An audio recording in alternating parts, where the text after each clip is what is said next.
नमस्कार विद्यार्थी मित्रांनो, मी गणेश मानकर आपल्या सर्वांचं माझ्या YouTube चॅनलमध्ये स्वागत करतोय। इयत्ता 10वी विषय गणित भाग 1 प्रकरण दुसरं चालू आहे आपलं वर्ग समीकरणे। आता या प्रकरणामध्ये आपण परीक्षे भाग यापूर्वी पाहिले। आजचा आपला भाग आहे सूत्र पद्धतीने वर्ग समीकरणे सोडवणे। आता या पद्धतीमध्ये आपल्याला वर्ग समीकरण सोडवत असताना नक्की काय काळजी घ्यायची किंवा कोणतं सूत्र वापरायचे कसं याविषयी माहिती मिळवायची। तर सूत्र काय आहे ते पहिल्यांदा आपण समजून घेऊया। आपलं समीकरण तुम्हाला माहिती आहे वर्ग समीकरण ax वर्ग अधिक bx अधिक c बरोबर 0 या स्वरूपात आपलं वर्ग समीकरण असतं। आणि हे वर्ग समीकरणामध्ये तुम्हाला आपण a b c या वास्तव संख्येत माहित आहेत, याची आपण किमती काढायला यापूर्वीच्या तासाला शिकलेलो आहे।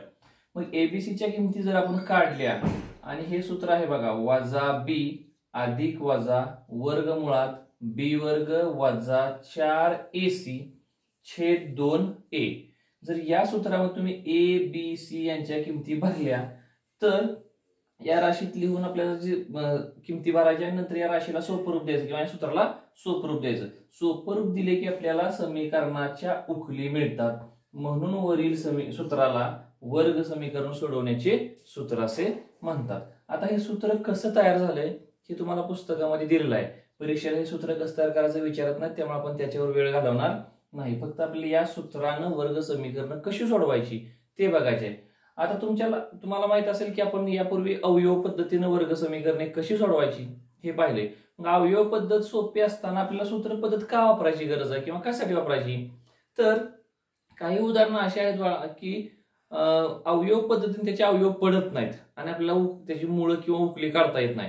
मग ज्या समीकरणांची आपल्याला अवयव पद्धतीने सोडवता येत नाहीत ती समीकरणं मात्र आपल्याला या सूत्र पद्धतीने सोडवता येतात, आणि ज्याचे अवयव पडतात ती सुद्धा या सूत्र पद्धतीने आपल्याला सोडवता येतात।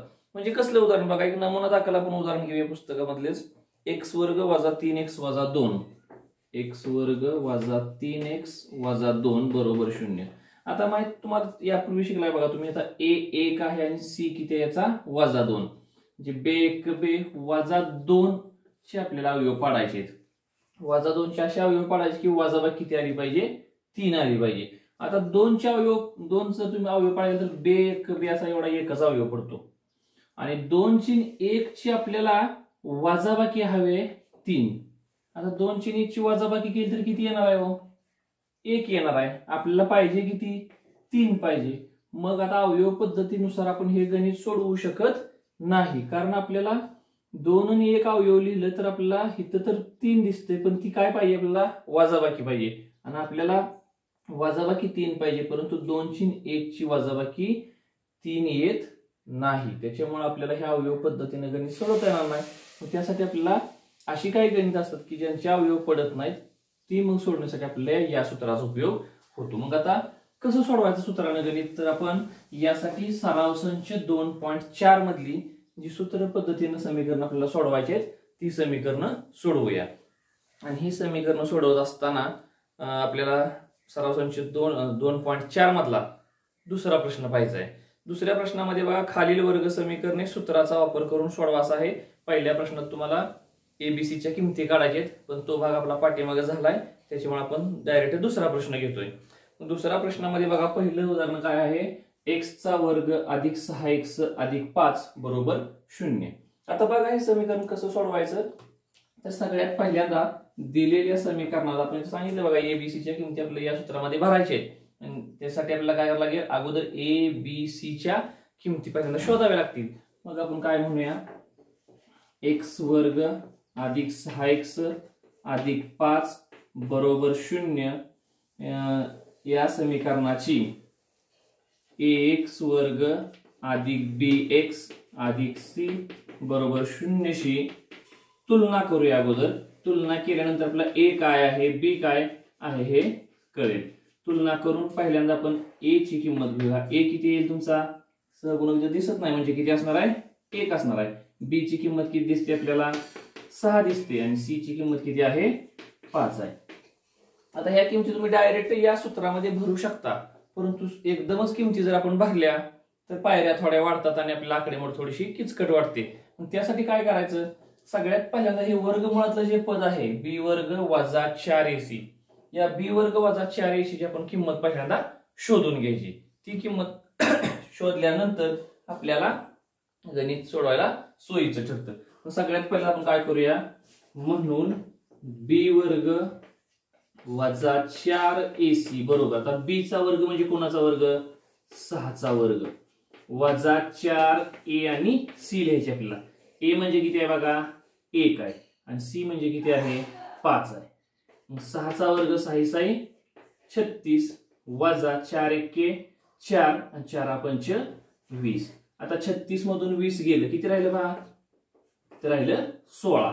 आता आपला बी वर्ग वजा 4ac ची किंमत मिळाली आहे 16. आता या किमतीमध्ये ही किंमत आपण काय करणार आहे, त्या सूत्रामध्ये भरणार आहे. मग आता आपलं सूत्र काय बघा, आता आपल्याला जे सूत्र आहे त्यातलं चल लिहायचे. एक्स चल असेल तर एक्स लिहायचं, वाय असेल तर वाय लिहा, एम असेल तर एम लिहा. इथं सूत्र काय आहे, एक्स बरोबर वजा बी अधिक वजा वर्गमुळात बी वर्ग वजा 4ac, हे सूत्र तुम्हाला पाठ करावं लागणार आहे. छेद 2a. तुम्ही आता म्हणता अधिक आणि वजा 2 चिन्ह एकदम कशी काय आली, तर हे एकदा धन वर्गमुळाने किंमत काढायची आणि एकदा ऋण वर्गमुळाने किंमत काढायची. तुम्हाला माहित आहे बघा, जर तुम्ही अधिक 4 चा वर्ग केला तर तो धन 16चा असतो आणि वजा 4 चा वर्ग केला तरी सुद्धा तो 16 असतो. म्हणजे जर तुम्हाला 16चं वर्गमूळ काढायचं असेल तर ती वर्गमूळ 2 निघतात, एक निघेल धन 4 आणि एक निघेल ऋण 4. म्हणून इथं जे पद आहे त्याची वर्गमूळ किती असणार आहे, 2 असणार आहेत. धन असू शकेल किंवा ऋण असू शकेल, कारण धनाचाही वर्ग धनच असतो आणि ऋणाचाही वर्ग धनच असतो.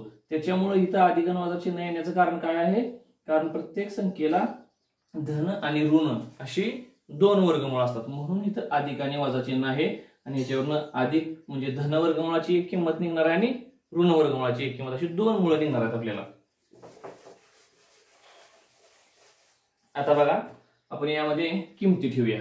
म्हणून एक्स बरोबर वजा बी, वजा बी ची किंमत किती आहे 6, हे सूत्रातलं वजा बी ची किंमत 6 अधिक आणि वजा वर्गमुळात बी वर्ग वजा 4 आपण शोधलेला आहे, तो किती आहे बघा आपला 16 आहे.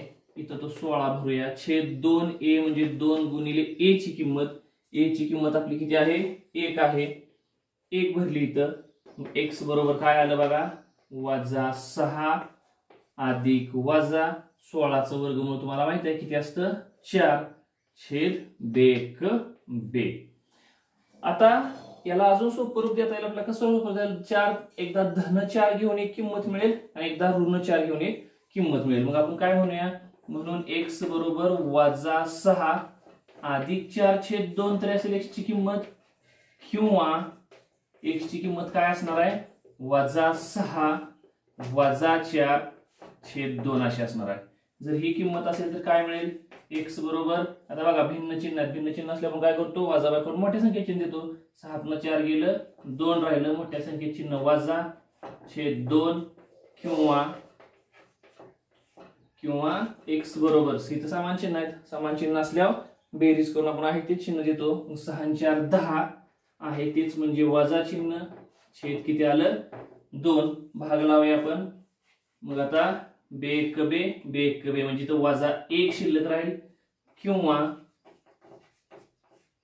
काय येईल बघा एक्स बरोबर बे पंच 10 आणि हे 10चं चिन्ह कुठलं आहे ऋण, म्हणजे एक्स बरोबर वजा 1 आणि एक्स बरोबर वजा 5 ही या वर्ग समीकरणाची काय आहेत मूळ आहेत.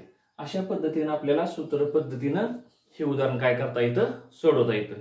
आता याच प्रकारचं आपण दुसरं उदाहरण पाहूया. यातलं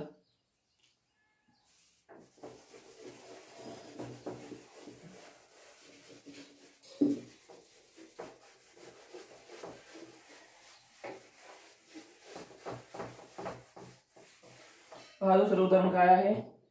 दुसरं उदाहरण असं आहे एक्स वर्ग वजा 3x वजा 2, एक्स वर्ग वजा 3x वजा 2 बरोबर 0.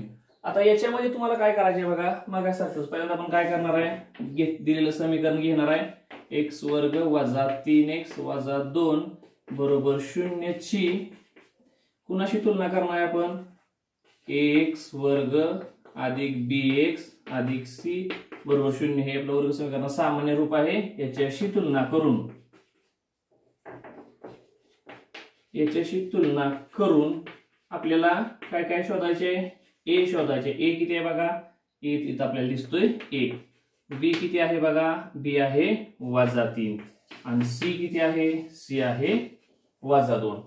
पाठीमागच्या उदाहरणाप्रमाणे पहिल्यांदा आपल्याला एबीसी ची किंमत शोधल्यानंतर काय करायचे? तर सगळ्यात पहिल्यांदा आपल्याला b वर्ग वजा 4ac ची किंमत काढायची आहे. म्हणून b वर्ग वजा 4ac बरोबर b चा वर्ग म्हणजे कोणाचा वर्ग? -3 चा वर्ग वजा 4ac. a किती आहे आपला? 1 आहे आणि c किती आहे? -2 आहे. -3 चा वर्ग किती आला? 9 आला. आता इथं पण ऋण चिन्ह आहे, इथं पण ऋण चिन्ह आहे, म्हणजे वजा गुणिले वजा पहिल्यांदा काय होणार आहे? अधिक होणार आहे. 4 1 4 4 2 8. 9 आणि 8 किती आलं? 17. म्हणजे b वर्ग वजा 4 ची किंमत आपल्याला मिळाली. आता आपण काय करूया? सूत्र लिहूया. सूत्र काय आहे बघा? x बरोबर वजा b अधिक वजा वर्गमुळात b वर्ग वजा 4ac छेद काय आलं? 2a. आता आपल्याला किमती भरायच्या आहेत. x बरोबर बघा सगळ्यात पहिल्यांदा वजा b. वजा b म्हणजे काय मिळाला? b ची किंमत अगोदर वजा आहे आणि सूत्रामध्ये पण वजा आहे. मग पहिल्यांदा हे सूत्रातलं वजा लिहिलं आपण आणि परत b ची किंमत -3 अधिक आणि वजा वर्गमुळात काय येणार आहे? b वर्ग वजा 4ac आपला किती आलाय? 17 आला. हा पहिल्यांदा 17 लिहिला आपण छेद 2 गुणिले a. a म्हणजे किती आपला? 1 आहे. मग आता ही किंमत ती भरूया बघा.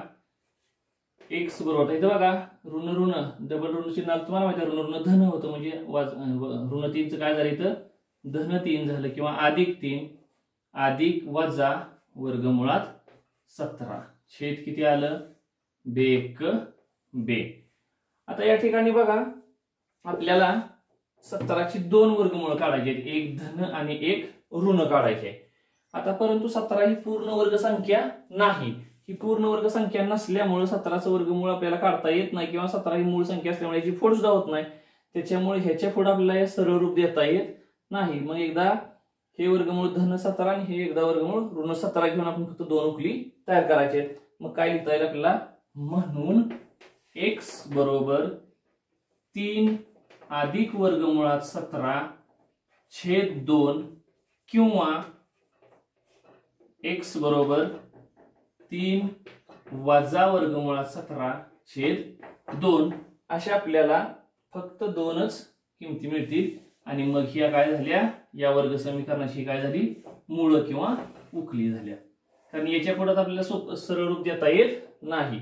म्हणून या वर्ग समीकरण बघा जर अवयव पद्धतीने सोडवलं असतं तर आपल्याला ह्या किमती काढता आल्या नसत्या. म्हणून आपण सूत्र पद्धतीने हे सोप्या पद्धतीने काढता येते. अशा पद्धतीने दुसरं उदाहरण झालं तर आपण तिसरं उदाहरण पाहूया बघा.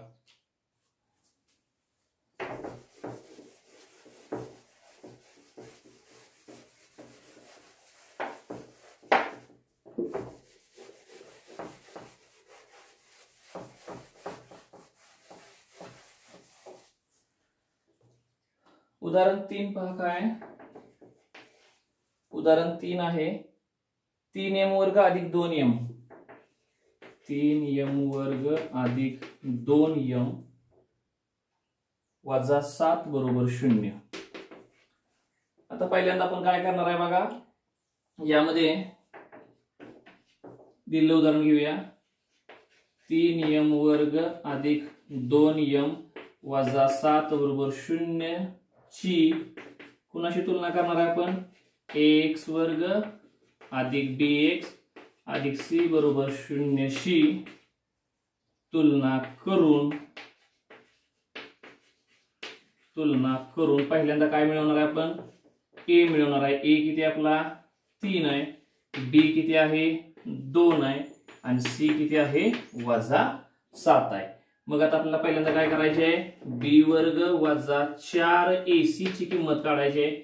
b वर्ग म्हणजे आपला 2 आहे, 2 चा वर्ग वजा 4, a म्हणजे 3 आणि c म्हणजे वजा 7 आहे. आता बघा 2चा वर्ग बे 2 4, हे वजा आहे, हे पण वजा आहे, वजा गुणिले वजा अधिक 4 त्रिक 12 आणि 12 सत्ती 84. त्यानंतर बघा 84 आणि 4 किती झालं 88 झालं. म्हणजे बी वर्ग वजा 4 ची किंमत किती आली 88 आली. म्हणून आता आपल्याला सूत्र आहे बघा, सूत्रामध्ये चल कोणता m. मगाशी आपण x लिहितो पण आता x न लिहिता काय लिहायचं m लिहायचं. m बरोबर वजा b अधिक वजा वर्गमुळात b वर्ग वजा 4ac छेद 2a. आता ही किंमत आपण लिहिलेली आहे, सूत्र लिहिलेलं आहे. आता या सूत्रामध्ये आपण किमती भरूया. m बरोबर काय बघा, पहिल्यांदा वजा b म्हणजे पहिल्यांदा सूत्रामधलं वजा घ्यावं लागेल, b नंतर घ्यायचे. b ची किंमत आहे 2 अधिक वजा वर्गमुळात आणि b वर्गाची किंमत किती आहे 88. आता 88 ची किंमत आली आणि छेद किती आहे बघा 2a. 2a म्हणजे 2 गुणिले a. a किती आहे आपला a आहे 3. मग आता बघा सोपं रूप देऊ याला. m बरोबर वजा 2 आहे असं अधिक वजा. आता बघा 88 ही पूर्ण वर्ग संख्या दिसत नाही कारण 88 गुणाचा वर्ग नाहीये, परंतु ती मूळ संख्या नाही, संयुक्त संख्या. याची आपल्याला फोड करता येईल. मग आपण ह्याला सोपं रूप देऊन करणी प्रकरण तुम्ही शिकला गेल्या वेळी ह्याचं रूपांतर करून आपल्याला जेवढं वर्गमूळ काढता येईल तेवढं काढता येईल. 88 ची फोड आपण बघा काय करू शकतो 22 चोक 88. 22 चोक 22 ची फोड जरी केली फक्त 11 गुणिले 2 येऊ शकते, पण 11चे वर्गमूळ निघत नाही 2चे निघत नाही कारण ह्या दोन्ही मूळ संख्या आहेत. त्याच्यामुळे ह्याचे 22 ची फोड करणं गरजेचं नाही. परंतु 4 जे आहे या 4चं वर्गमूळ 2 काढता येईल आणि ह्या 22 चं काढता येत नाही, मग 4चं वर्गमूळ आपण काढणार आहे. छेद किती आलं 2 त्रिक 6. मग इथे काय म्हणता येईल m बरोबर वजा 2 अधिक वजा 4चं वर्गमूळ किती निघालं 2 निघालं. वर्गमुळात किती राहील वर्गमुळात राहिलं 22. छेद किती असणार आहे छेद आहे 6. आता इथं पण 2 आहे इथं पण 2 आहे म्हणजे अजून आपल्याला 2 सामायिक काढता येईल आणि ते सामायिक निघाले 2 ह्या 6शी भाग घालवता येईल. म्हणून काय करता येईल m बरोबर मी 2 सामायिक काढतो बघा अवयव. मग इथं बे 1 बे इथं 1 राहील आणि ऋण चिन्ह आहे वजा 1 अधिक आणि वजा हे 2 सामायिक काढले फक्त वर्गमुळात 22 राहिलं. छेद किती असणार आहे छेद किती आहे 6. मग आता बे 1 बे बे त्रिक 6 म्हणजे काय मिळालं बघा m बरोबर मिळालं वजा 1 अधिक आणि वजा वर्गमुळात 22 छेद 3. आणि मग याच्यावरून m च्या दोन किमती घेता येईल बघा. काय येईल पहिली किंमत येईल m बरोबर वजा 1 अधिक वर्गमुळात 22 छेद 3 आणि दुसरी किंमत काय येईल m बरोबर वजा 1 वजा वर्गमुळात 22 छेद 3. म्हणजे एकदा धन 22 घ्यायचं आणि एकदा ऋण 22. अशा दोन उकली किंवा दोन मूळ या वर्ग समीकरणाचे आपल्याला मिळतील. ठीक आहे. तर अजून पुढे अजून 3 उदाहरणं राहिलीत. एवढी सर्व उदाहरणं या व्हिडिओमध्ये होत नाहीत, तरी ही पुढची 3 उदाहरणं जी आहेत ते आपण पुढच्या व्हिडिओमध्ये बघूया. धन्यवाद.